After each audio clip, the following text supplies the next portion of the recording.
Salam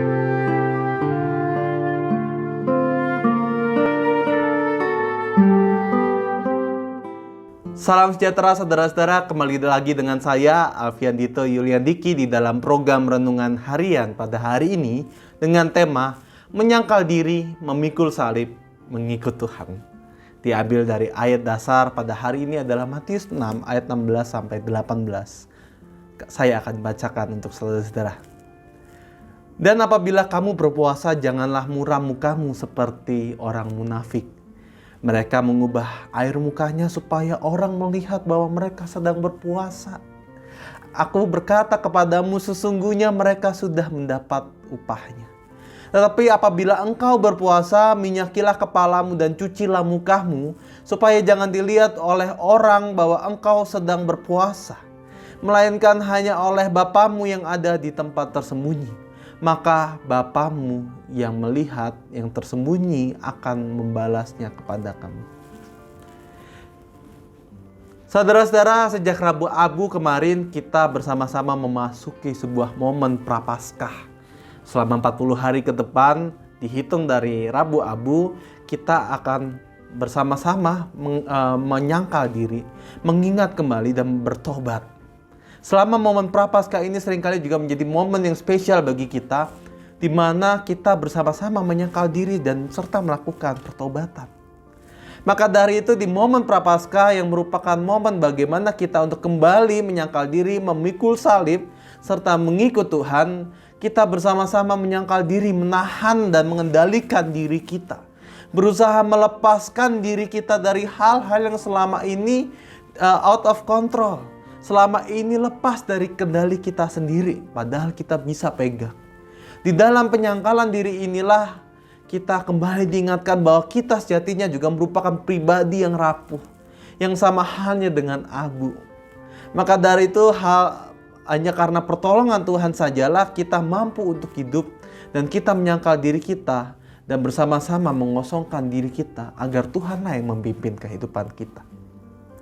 Di dalam momen Prapaskah ini seringkali juga kita bersama-sama melakukan aksi bersama.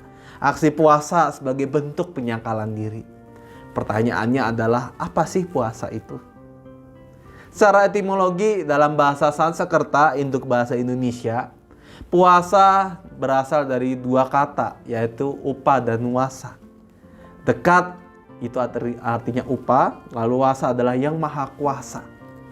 Sehingga puasa pada dasarnya adalah cara kita untuk mendekatkan diri dengan Tuhan.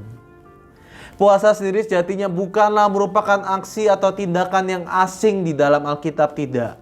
Beberapa tokoh Alkitab, Nabi, bahkan Yesus pun melakukan puasa. Namun hal yang menjadi catatan penting adalah bagaimana menghayati puasa itu bukan hanya sekedar menahan lapar. Berpuasa juga tidak hanya sekedar mengatakan tentang diet makan ataupun melakukan praktik pantangan-pantangan makan makanan tertentu. Bukan hanya untuk tentang makanan. Puasa sejatinya bagaimana kita mampu, sejauh mana kita mampu menyangkal diri kita, menahan diri kita, bahkan menolak godaan yang seringkali menjadi tantangan bagi setiap kita dan seringkali mengambil fokus kita. Maka dari itu tidak jarang kita juga mendengar bahwa ada orang-orang yang melakukan puasa dengan pantangan-pantangan di luar pantangan makan. Misalnya puasa gadget, seperti yang saya lakukan. Pantangan-pantangan yang membatasi diri ini adalah ditujukan agar tidak mudah dikendalikan oleh hawa nafsu. Tidak mudah dikendalikan oleh keinginan-keinginan semata. Dan juga kita bagaimana untuk tidak mudah untuk dikendalikan oleh emosi kita. Kita mengontrol, kita menekan diri kita. Kita menyangkal diri kita. Selain melakukan pantangan untuk mengendalikan diri, proses penyangkalan diri ini juga dilihat sejauh apa dampak penyangkalan ini dan pertobatan apa yang kita lakukan. Jangan sampai ketika kita melakukan puasa, ketika sudah lewat 40 hari setelah Paskah gitu, kita sudah misalnya contoh, saya puasa gadget setidaknya sehari 5 jam di luar tidur malam tentunya gitu. Atau 3 jam di luar tidur, selain tidur malam. Lalu ketika setelah Paskah, kita setelah selesai, apakah saya terus menjadi ketagihan untuk bermain gadget? Tidak. Harusnya tidak. Di dalam momen puasa itu juga terjadi sebuah pertobatan. Ada terjadi sebuah perubahan. Perubahan dari yang baik untuk diri sendiri, serta perubahan yang baik untuk orang lain juga. Di orang sekitar kita. Maka dari itu bagaimana kita mampu menyangkal diri sekaligus di saat bersamaan kita juga menyatakan kasih Allah serta berdampak bagi sesama.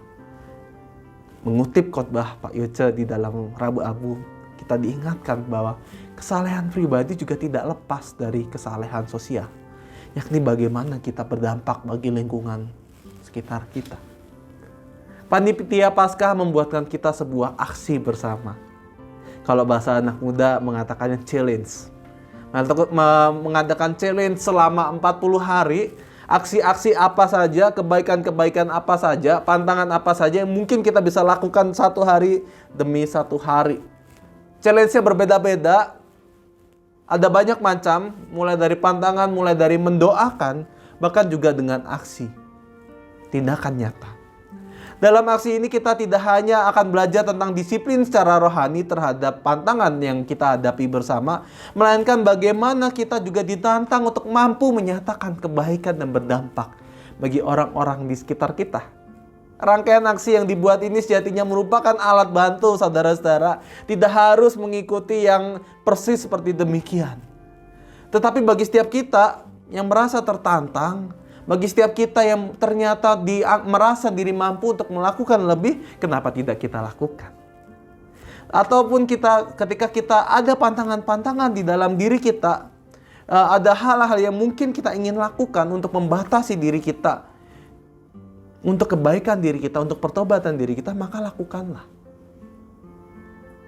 Kalender yang dibuat selama 40 hari ini sejatinya adalah sebuah alat supaya kita mampu disiplin diri. Tapi sejatinya kedisiplinan itu bermula dari diri sendiri. Maka dari itu, kiranya di dalam masa Prapaskah, kita kembali diingatkan untuk menyangkal diri. Untuk membawa kita ke dalam sebuah pertobatan. Sehingga kita mampu menjadi pribadi yang lebih baik dan berdampak bagi sekitar. Kita mampu untuk memikul salib. Tantangan-tantangan yang ada di depan kita. Dan kita juga mampu untuk mengikut Tuhan. Menghadapi segala pergumulan, tantangan, serta pantangan yang ada. Sehingga kita terus mengarahkan hati kita kepada Tuhan. Kiranya masa raya Prapaskah pada tahun ini memberikan dampak bagi kita semua. Dampak pertobatan untuk pribadi kita, serta dampak yang baik bagi lingkungan sekitar kita. Tuhan Yesus memberkati kita semua. Amin.